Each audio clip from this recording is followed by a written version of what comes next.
بسم اللہ الرحمن الرحیم۔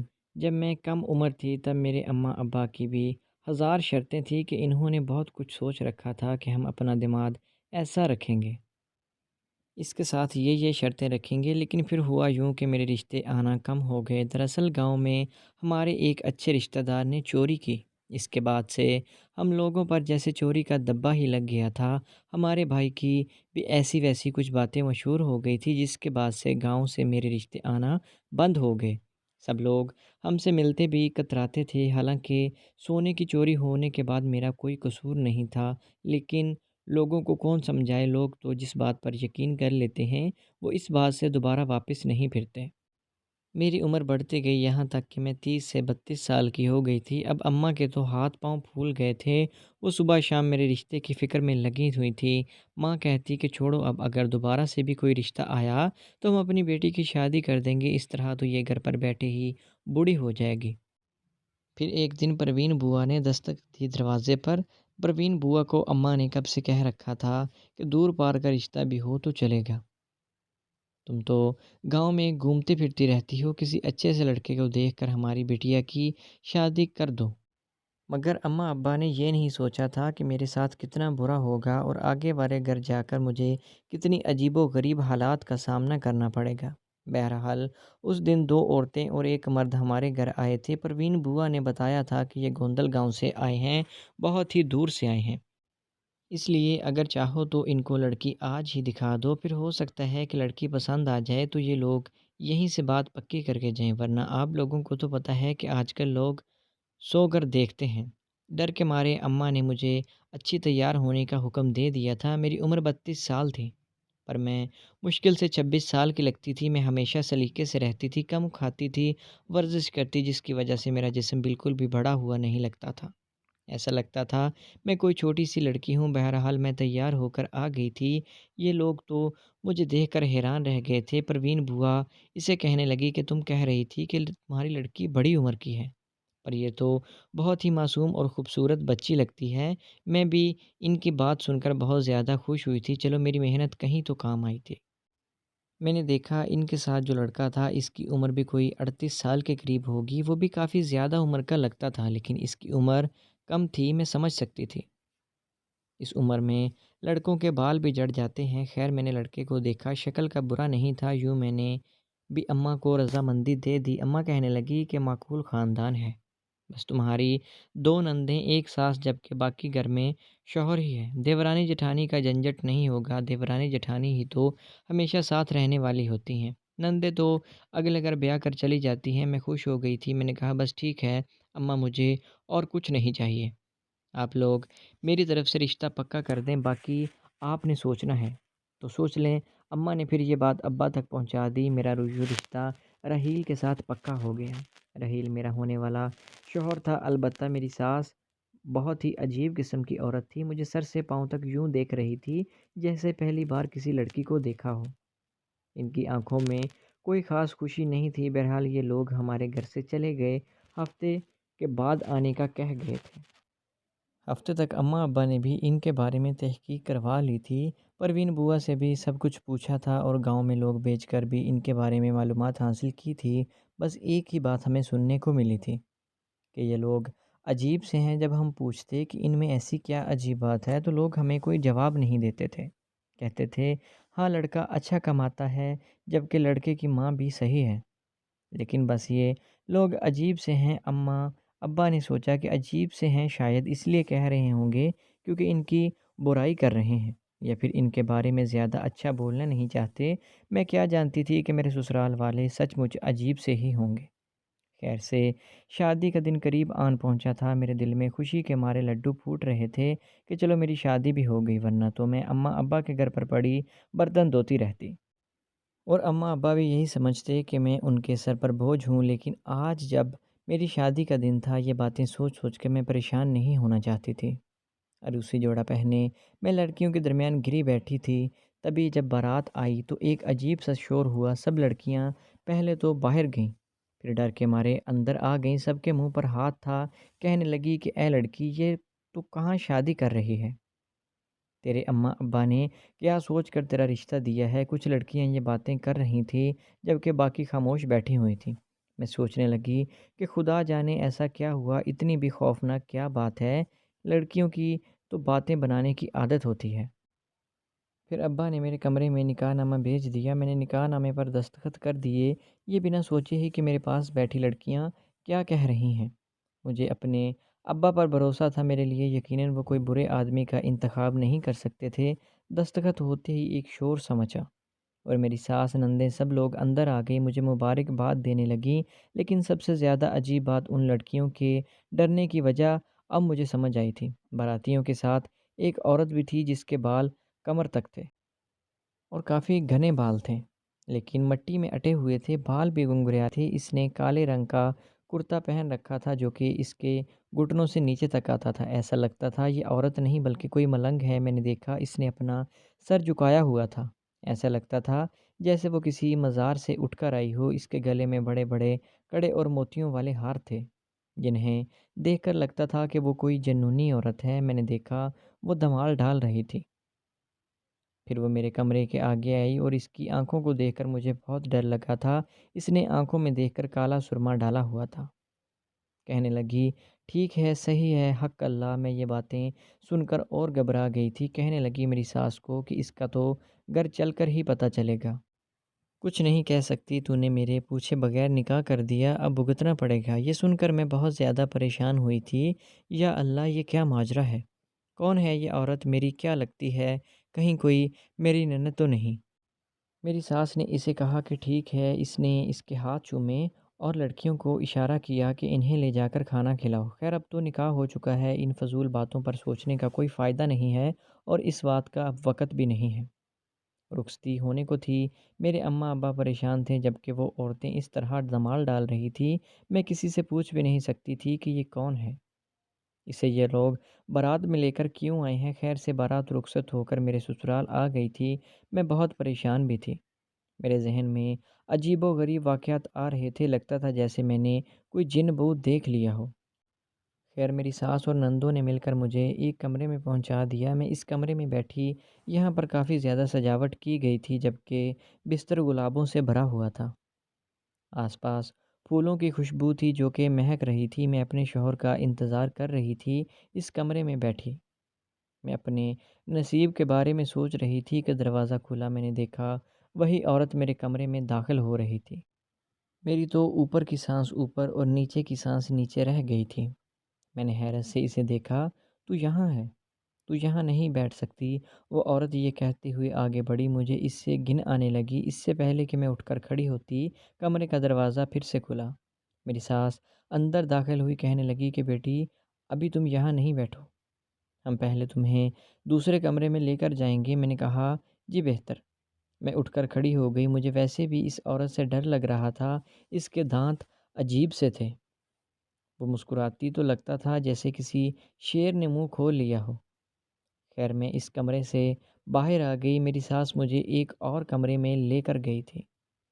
اس کمرے کا ماحول عجیب سا تھا، یہاں پر موم بتیاں جل رہی تھیں، پورا کمرہ موم بتی کی روشنی سے روشن تھا جبکہ بستر پر بھی لال رنگ تھا۔ میں پریشان ہو گئی تھی۔ میں نے کہا یہ کیا ہے؟ کیا میرا شوہر یہاں آئے گا؟ بولی کہ بیٹی ہم تو جب اپنے زمانے میں بیاہ کر آئے تھے، ہم سے یہ پوچھنے کی بھی ہمت نہیں تھی کہ میرا شوہر کہاں آئے گا۔ اس وقت لڑکیاں بہت شرماتی تھی، آج کل تو بہت بے حیائی ہو گئی ہے۔ یہ بات کہہ کر انہوں نے مجھے چپ کروا دیا تھا۔ میں خاموش ہو کر بیٹھی رہی، وہ عورت بھی باہر چلی گئی تھی۔ میری ساس جاتے جاتے بولی، دلہن دھیان سے بیٹھنا، اس بستر میں 2-3 انڈے رکھے ہیں۔ میں حیران ہو گئی تھی کہ اگر بستر میں انڈے رکھے ہیں تو میری ساس نے مجھے یہاں پر کیوں بٹھایا ہے؟ اگر انڈے ہی یہاں پر رکھنے تھے تو مجھے پھر یہاں بیٹھنے کا کیا فائدہ ہوا؟ شاید ان کی کوئی رسم ہوگی، میں نے دل میں سوچا۔ ظاہر ہے انڈے رکھنے کی اور بھی جگہ ہے۔ میں خاموش ہو کر بیٹھ گئی۔ میں اب اپنے شوہر رحیل کا انتظار کر رہی تھی، پر میرے انتظار کو صبح نہ مل سکی۔ میں نے دیکھا رات کے تقریباً 2 بج رہے تھے پر میرا شوہر ابھی تک کمرے میں نہیں آیا تھا، پر میری ساس مجھے یہاں پر چھوڑ کر چلی گئی تھی۔ تبھی میں نے سوچا کہ میں اپنے کمرے سے اٹھ کر واپس اپنے دلہن والے کمرے میں چلی جاؤں۔ ہو سکتا ہے کہ میرا شوہر وہاں پر ہو۔ ویسے بھی اب اس کمرے میں مجھے بہت زیادہ ڈر لگ رہا تھا۔ اس سے پہلے کہ میں اٹھتی، دروازے پر ہلکی سی دستک ہوئی۔ دروازہ کھلا، سامنے رحیل کھڑے تھے۔ مجھے دیکھ کر حیران ہو گئے تھے۔ بولے کہ تم یہاں کیا کر رہی ہو نگین؟ میں تمہیں پورے گھر میں ڈھونڈ رہا ہوں۔ اماں لوگ تو سو گئے ہیں، میں سوچ رہا تھا کہ آخر تم کہاں گئی ہو۔ میں ڈرتے ڈرتے اٹھ کر کھڑی ہوئی۔ میں نے کہا رحیل، آپ کی اماں مجھے یہاں پر بٹھا کر گئی ہیں۔ میں سمجھی آپ آتے ہی ہوں گے۔ بولے کہ او ہو، تمہیں یہاں نہیں بیٹھنا چاہیے تھا۔ چلو کوئی بات نہیں، دوسرے کمرے میں چلو۔ یہ مجھے ہاتھ پکڑ کر کمرے میں لے آئے۔ ہم نے جی بھر کر باتیں کی۔ پھر میرے شوہر نے مجھے بتایا کہ اس گھر میں کچھ عجیب و غریب چیزیں ہیں، پر تمہیں ہمت سے کام لینا ہوگا۔ میں نے کہا بالکل، میں تو صرف آپ سے محبت کروں گی، باقی مجھے کسی چیز سے کوئی غرض نہیں، کچھ مجھے متاثر نہیں کر سکتا۔ بولے کہ بس ٹھیک ہے، مجھے تو ایسی ہی بیوی چاہیے تھی جو میرے عجیب و غریب گھر والوں کے ساتھ گزارا کر سکے۔ میں ہنس پڑی۔ میں نے کہا رحیل، آپ کے گھر والوں میں کیا عجیب بات ہے؟ ہم نے جب آپ کے بارے میں تحقیق کروائی تھی تب بھی لوگ یہی کہہ رہے تھے کہ یہ لوگ کچھ عجیب سے ہیں۔ کہنے لگے کہ بس تمہیں یہاں ہو تو تمہیں پتہ چل جائے گا کہ میرے گھر والوں میں کیا عجیب ہے۔ ہو سکتا ہے کہ تمہیں صبح ہی پتہ چل جائے۔ میں کیا جانتی تھی کہ رحیل کا یہ مذاق میرے لیے جان لیوا ثابت ہوگا۔ صبح ہوئی، ابھی تقریباً 3 یا پھر 4 بج رہے ہوں گے۔ یہ غالباً 5 بجے کا وقت تھا، کیونکہ ان دنوں گرمیوں کے دن تھے۔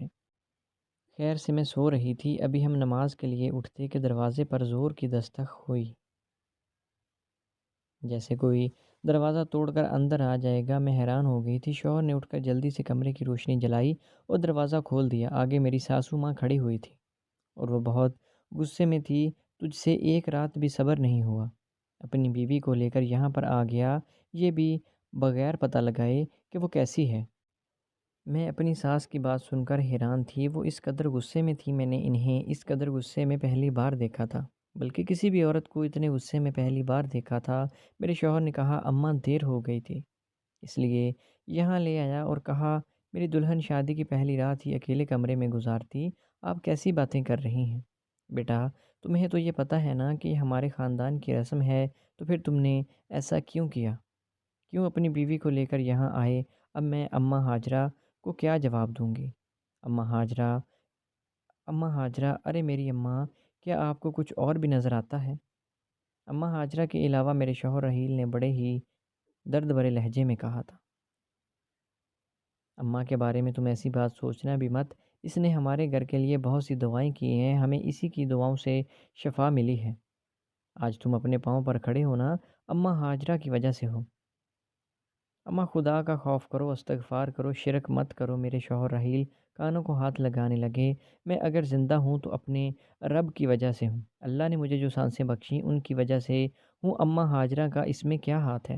اور خدا کے لیے اب لڑنا شروع مت کر دینا، آپ جائیں یہاں سے۔ میں جاؤں گی نہیں بیٹا، تیری بیوی کو لے کر ہی جاؤں گی۔ اسی بستر میں میں ایک رات گزارنا چاہتی ہوں، اور ہاں مجھے امید ہے کہ تو نے ابھی تک اپنی بیوی کے ساتھ زندگی کا آغاز نہیں کیا ہوگا۔ اماں مجھ سے ایسے سوال مت کرو، یہ میری ذاتی زندگی ہے۔ میرے شوہر بھی غصے میں آ گیا، اور ہاں مجھے ایسے ہی اپنی بیوی قبول ہے، چاہے کچھ بھی ہو جائے۔ اب آپ اسے یہاں سے لے کر نہیں جائیں گی۔ میں حیران پریشان کھڑی ان کی باتیں سن رہی تھی۔ اب یہ لوگ اونچی آواز میں لڑ رہے تھے، تبھی وہاں پر میری نندیں بھی آ گئیں، اور میری نندیں کہنے لگی کہ تمہاری بیوی ایک بدکردار لڑکی ہے، اسی لیے اس بستر سے اٹھ کر تمہارے پاس آ گئی، اسے بہت شوق ہے شوہر کا۔ میں حیران تھی کہ شادی کے بعد بھی یہ لوگ مجھے بدکردار کہہ رہے تھے۔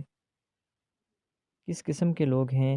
میری ساس نے لاکھ ترلے کیے، منتیں کی، پر میرے شوہر نے مجھے کمرے سے باہر نہیں جانے دیا۔ کہنے لگے کہ خبردار اگر میری بیوی کو کسی نے کچھ کہا۔ میں خوش تھی کہ چلو اللہ نے عجیب و غریب سسرال تو دیا، لیکن ساتھ ہی ایک ساتھ دینے والا شوہر بھی دیا تھا۔ میں تھوڑی دیر اپنے کمرے میں آرام کرنا چاہتی تھی، لیکن تبھی میری ساس وہاں پر آ گئی۔ کہنے لگی کہ چلو تم وہاں سے تو آ گئی ہو، بڑی ہی بدبخت ہوں گی، لیکن یہ انڈے تمہیں اپنے بستر میں رکھنا ہی ہوں گے۔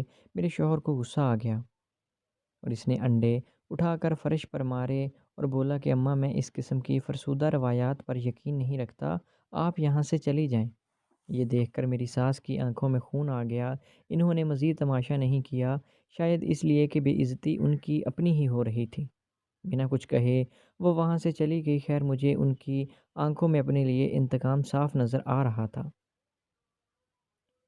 ایسا لگتا تھا وہ یہی سوچ رہی ہیں کہ میں نے ہی ان کے بیٹے کو ایک ہی دن میں بھڑکا دیا ہو، حالانکہ ایسی تو کوئی بات نہیں کی تھی میں نے، نہ ہی میں نے اپنے شوہر کے ساتھ ایسی کوئی بات کی تھی اور نہ ہی ان کو بھڑکایا تھا، لیکن ان لوگوں کے خیالات میرے بارے میں عجیب سے تھے۔ خیر ان لوگوں نے دروازہ بند کیا، میں اپنے کمرے میں سکون سے بیٹھ گئی۔ میرا شوہر میری طرف دیکھ کر مسکرانے لگا اور بولا، معاف کرنا، تمہیں اب تو سمجھ آ گئی ہوگی نا کہ میرے گھر والے ذرا عجیب و غریب قسم کے ہیں۔ یہ ایسا کیوں کہہ رہے ہیں رحیل؟ میں نے پریشانی سے پوچھا۔ کیا ان کو میرے بارے میں کوئی بری خبر سننے کو ملی ہے؟ آپ کو تو پتہ ہی ہوگا گاؤں میں لوگ بدخواہی کرتے ہیں، کبھی کسی کے بارے میں اچھی بات نہیں کہتے۔ آپ کو میرے کردار پر یقین ہونا چاہیے۔ میں نے پریشانی سے کہا۔ وہ میرے پاس آئے اور میرا ہاتھ پکڑ کر بولے، تمہیں مجھے صفائی دینے کی کوئی ضرورت نہیں، مجھے پتہ ہے، بس میں تمہیں اماں ہاجرہ کی کہانی سناؤں گا تو تمہیں یقین آ جائے گا، اور اس میں میری اماں کا کوئی قصور نہیں ہے۔ جی سنائیں، ضرور سنائیں، میں بھی آپ کے خاندان کے بارے میں جاننا چاہتی ہوں کہ عجیب و غریب کیوں ہیں، میں نے ہنس کر کہا۔ دراصل یہ بات آج سے تقریباً 10 سال پہلے شروع ہوئی تھی۔ ہمارے گاؤں میں ہاجرہ نام کی ایک جوان عورت بیوہ ہو گئی تھی۔ اس وقت اس کی عمر تقریباً 25-26 سال ہوگی۔ میں تو چھوٹا سا تھا۔ ہاجرہ ہمارے گھر آیا کرتی تھی اور کبھی اپنی ساس کی برائیاں کرتی اور کبھی سسر کی اور کبھی پھر نندوں کی۔ پھر اس نے عجیب کام شروع کر دیا، وہ پھیروں فقیروں کے بارے میں جاننے لگی۔ جس جگہ بھی جاتی اس کے بارے میں آ کر کہانیاں اماں کو ضرور سناتی تھی۔ میں 10 سال کا تھا جب اس ہاجرہ نام کی عورت نے کالا جادو کا علم سیکھ لیا تھا اور کام کرنا شروع کر دیا تھا۔ میں حیران تھا کہ کالا جادو جیسی بھیانک چیز کون سیکھتا ہے۔ بس پھر وہ جادو کرتے کرتے وہ اس عمل تک کو پہنچ گئی کہ لوگوں کے بارے میں باتیں بتانے لگی۔ اکثر وہ پیش گوئیاں کرتی تھی، پھر کرتے کرتے اس نے صحیح باتیں بتانا شروع کر دی، یہاں تک کہ اگر وہ کہتی کہ فلاں آدمی کے 2 بچے ہوں گے تو اس کے ہاں 2 ہی بیٹے ہوتے تھے۔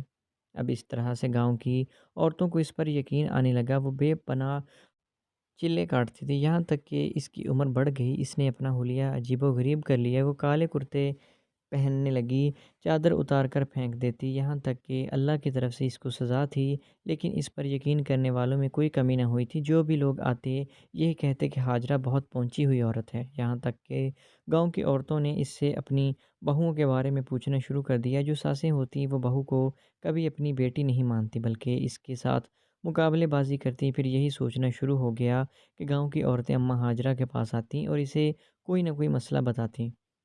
ہاجرہ اپنے کالے علم سے انہیں مسئلے کا حل بتا دیتی۔ یہ وہ بدبخت عورت ہے جس نے کئی عورتوں کی طلاق بھی کروائی ہے۔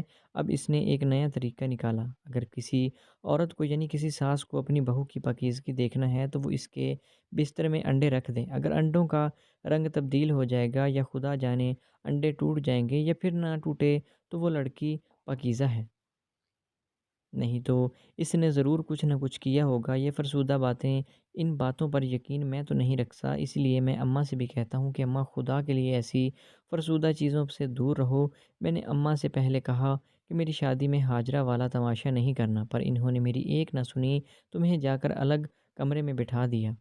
میں تمہیں بتا دوں، لیکن اس بات پر میں تمہارا ساتھ نہیں دوں گا، لیکن یہ بات میں از خود غلط سمجھتا ہوں۔ مجھے لگتا ہے کہ میں نے جو بھی کیا غلط کیا اور ایسا نہیں کرنا چاہیے تھا۔ ہاں اگر تمہیں مستقبل میں بھی اماں ہاجرہ کے بارے میں اماں کچھ کہیں تو چپ چاپ سن لینا اور مجھے بتا دینا، میں انہیں ایسے فرسودہ کام نہیں کرنے دوں گا۔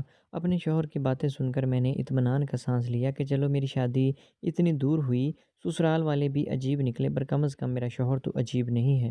میری زندگی اچھی گزر رہی ہے، میں کالے جادو والی ہاجرہ کے پاس بھی نہیں جاتی، نہ ہی مجھے اس کے جادو کے زور پر اپنی زندگی میں کوئی تبدیلی کروانی ہے۔ بیشک غیب کا علم صرف اللہ کے پاس ہی ہوتا ہے اور وہی اس پر قادر ہے۔ تو دوستو، آپ کو آج کی کہانی کیسی لگی؟ امید ہے کہ ویڈیو اچھی لگی ہوگی۔ اگر ویڈیو پسند آئی تو ہمارے چینل کو سبسکرائب کریں۔ ملتے ہیں نیکسٹ ویڈیو میں، تب تک کے لیے اللہ حافظ۔